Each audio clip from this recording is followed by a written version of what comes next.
Hi friends, তোমরা সবাই কেমন আছো? আজকে চলে এসেছি তোমাদের সাথে শনিবারের একটা মিনি ব্লগ নিয়ে শেয়ার করতে। তো শনিবার মানেই কিন্তু নিরামিষ আমিষ দু রকম রান্নাই হয়। আমার জন্য হবে নিরামিষ, আর শেষে কিন্তু বর্মশাইয়ের ছেলের জন্য মাছ থাকলে মাছ করে দিই, না হলে ডিম করে দিই। আজকে মাছ আছে, তার জন্য কিন্তু মাছই করে দেবো। আর এদিকে দেখো ভাতটা আমার হচ্ছে, আর ডালটা মুগের ডাল হবে যেহেতু সেদ্ধ বসিয়ে দিয়েছি ভেজে। আর এদিকে পটলও কেটে নিয়েছি ভাজার জন্য, তারপরে ঝিঙে আলু কেটে নিয়েছি, এটা পোস্ত করব।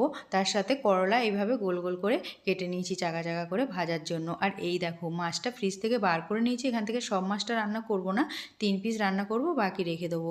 তো মাছটা যেহেতু বরফ হয়ে গেছে তার জন্য জল দিয়ে একটু ভিজিয়ে রেখেছি। আর এদিকে ডালটা আমার কিন্তু সম্বরে দেওয়া হয়ে গেছে দেখো। ওদিকে টাইম কলে জলও চলে এসছে, জলটাও ভরে নিচ্ছি। আরও তাড়াতাড়ি রান্নাটা আজকে হয়ে যেত। ছেলে এসে মাঝখানে ব্যাঘাত ঘটালো, ব্যাস বলে কিনা ডিম টোস্ট খাবো। তখন আবার সেই ডিম টোস্ট ওকে করে দিয়ে গ্যাস মুছে আবারও রান্না বসাতে হলো। আর এইরকম ঝামেলা করলে কি ভালো লাগে বলো তো? কত বেলায় এসে সকালবেলা যদি একবারে খেত টিফিনটা টাইমে, তাহলে কিন্তু হয়েই যেত একবারে। তো দেখো এখানে আমার পোস্তও হয়ে গেছে, করলা ভেজে নিয়েছি, আর মাছের ঝালও করে নিলাম।